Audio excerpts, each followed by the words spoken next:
Keller and Keller. Right now. They really do mean business. WRTV6 News starts now.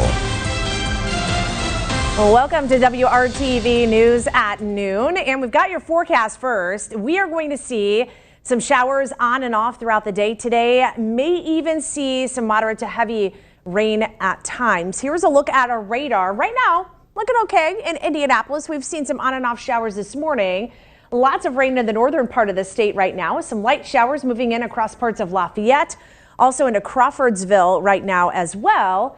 And then over across parts of Noblesville, Fishers, and Cicero, we are seeing some light showers as well. We're going to continue to see those temperatures stay fairly steady through the remainder of the day. 53 degrees right now in Indianapolis, 44 in Kokomo, 40 in South Bend, and 70s across parts of southern Indiana. So we've got this front that is setting up right across the central part of the state, and that is going to produce some showers, even a few thunderstorms. Today, those temperatures will stay into the 50s. I think we'll climb right around 59 degrees in Indianapolis, much cooler farther northward. Into the afternoons, farther south, we will see temperatures into the 70s. So a wide spread of temperatures all throughout the state today. We'll talk much more about your forecast and have that coming up in a few minutes. Well, we are just 2 days away from the NCAA Men's Final Four weekend. Thousands of fans are expected in Indianapolis for the games and concerts. Starting Friday, WRTV's Malia Van Ooststrand gives us a closer look at what to expect. It won't just be fans watching the action this weekend. Thousands of kids will be here at Carroll Stadium dribbling balls all through downtown as part of the Final Four's most interactive event. One fan favorite returns Sunday morning. The men's Final Four dribble gives kids the chance to take part in the action. Kids 18 and under will be dribbling basketballs throughout White River State Park. So we'll start at Carroll Stadium on IU Indy's campus, and then they'll dribble through White River State Park, and they'll end up at Victory Field. Each participant will get a t-shirt and basketball. Organizers say the real takeaway is the experience. We'll have a bunch of activations and a DJ at the start line. That'll start at 1 o'clock. Registration for people that signed up will begin at 11:30, and then it'll be a really fun time for everyone. Starting Friday, a 3-day concert series at American Legion Mall for the March Madness Music Festival featuring national artists. Thousands of fans are expected. We got 21 Pilots headlining on Friday, Zac Brown Band on Saturday, and then Post Malone on Sunday. These are the biggest acts in the country, and they're all for free here in Indianapolis over Men's Final Four weekend. So we're just really excited. The music festival is expected to be one of the biggest draws of the weekend. Goliath says everyone is welcome, but entry will be on a first-come, first-served basis. They'll have food out there to buy, concessions, and then we'll have one of the second largest Ferris wheel in the country will be, so people can ride that as well. With events spread across downtown, city leaders say it's all about creating moments fans will remember. It's a really great time to bring everyone together and enjoy it. Both of the events are free and open to the public, but organizers recommend getting to events early, especially for the music festival, as large crowds are expected throughout the weekend. Registration for the dribble event is now closed. In Indianapolis, I'm Malia Van Ooststrand for WRTV6.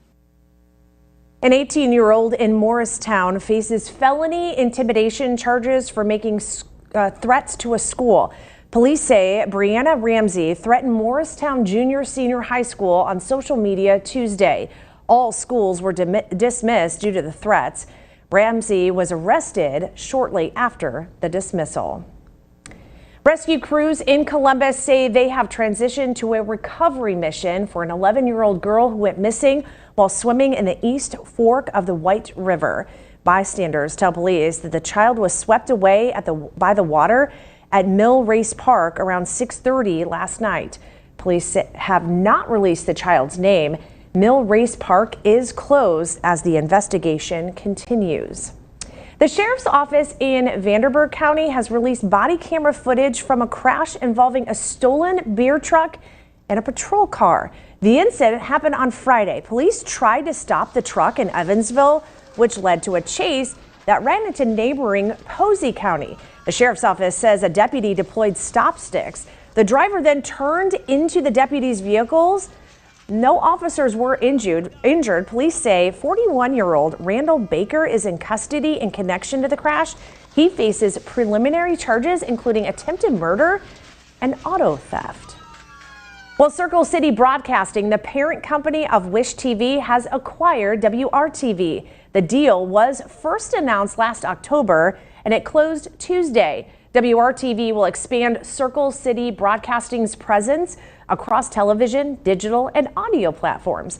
WRTV Edition brings ABC's high-profile programming. That includes major live sports and entertainment.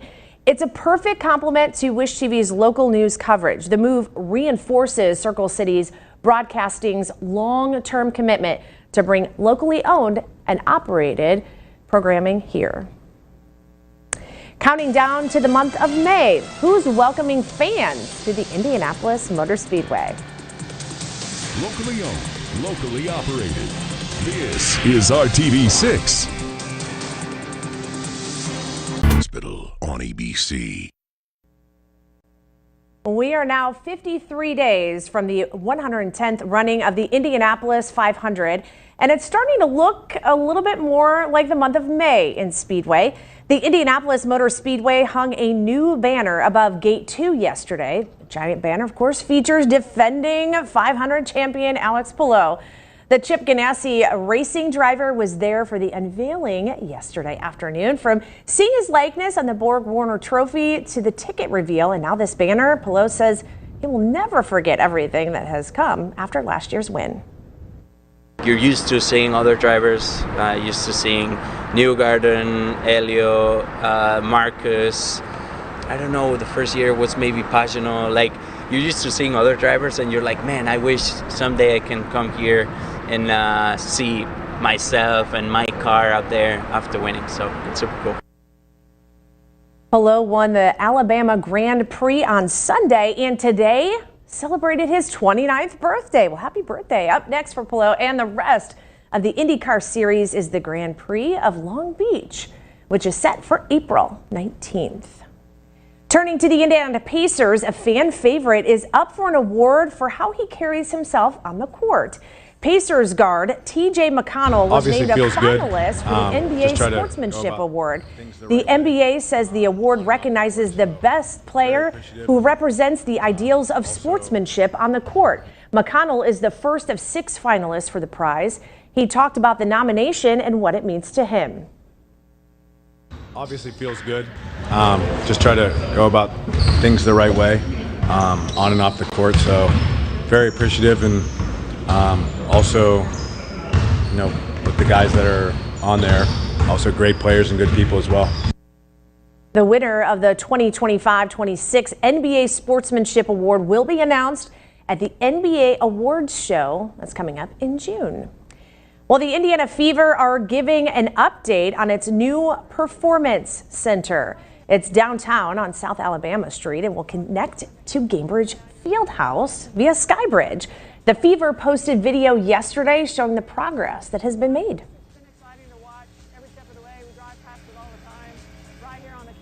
The 3-story $78 million center is set to open ahead of the 2027 WNBA season. The Fever say the facility will offer exclusive fan experiences in the Hall of Excellence, which will honor the team's history in a Fever team store.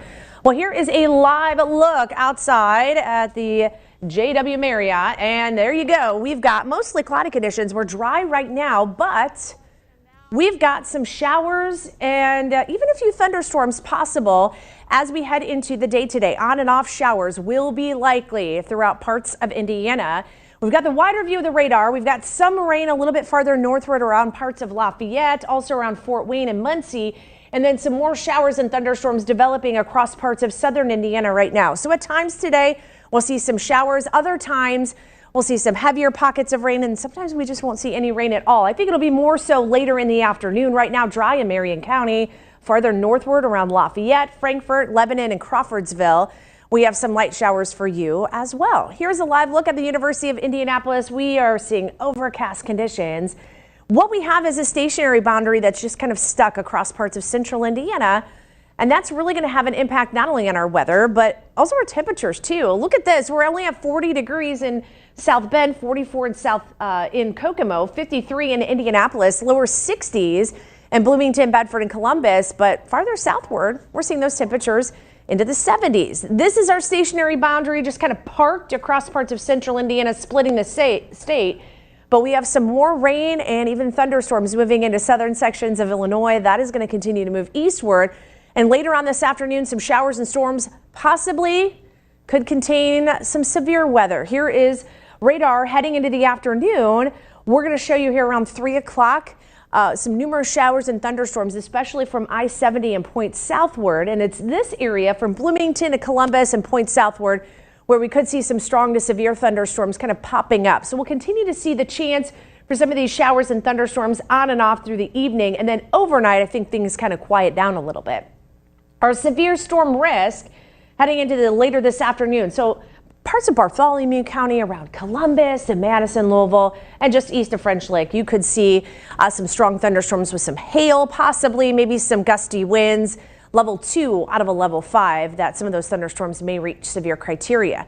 Lots of clouds today. Temperatures staying fairly steady in the mid and upper 50s with numerous showers and storms on and off throughout the day.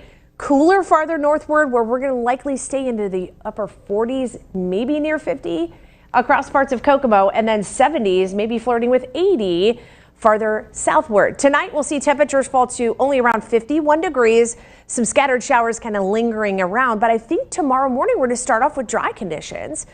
It's going to be warm and windy. We are going to look for those winds to maybe gust at times near 40 miles per hour. Dry through much of the day. So if you have some outdoor activities you need to get done, I think you'll have some dry time. However, notice around 6 o'clock, we're going to watch a line of showers and thunderstorms develop and move across the state. And some of these thunderstorms could be on the stronger side for your Thursday evening. Still a level 2 in place here from parts of Bloomington, Indianapolis, Kokomo, and South Bend. But look at those temps, 80 degrees tomorrow afternoon with wind gusts again right around 40 miles per hour. In your 7-day forecast, 77 degrees on Friday with some scattered showers and storms possible. Still some more rain likely on Saturday. Easter Sunday, we are going dry. However, it is going to be on the cooler side. Temps only around 50 on Sunday and dry and in the 50s early next week. Looking out for foot traffic on Mass Ave, why some say upcoming road improvements are just not enough. This is RTV6, serving Indy since 1949.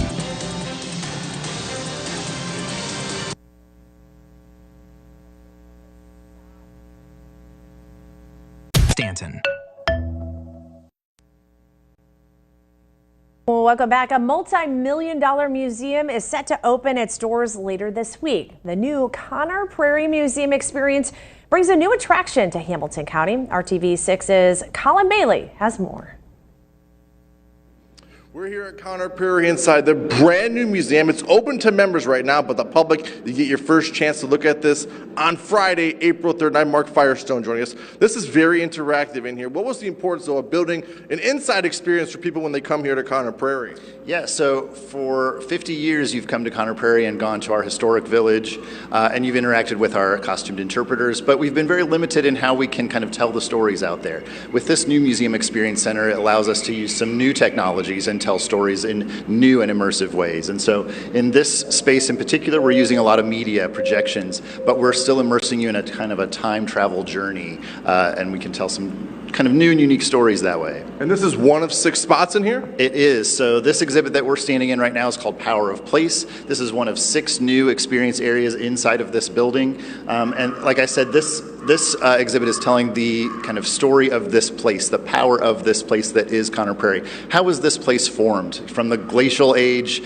up to the creation of the formation of the White River, introduction of animals. We're going to use the White River as your time travel vehicle, and we're going to take you through these different stories. In this room here, we're actually talking about different people groups who've settled here over the years and some of the challenges they may have faced when they were living here. And then we're going to end our story kind of in modern day and talk about this place today as an urban, as an oasis in an otherwise urban sprawl, and kind of our responsibility to take care of that place.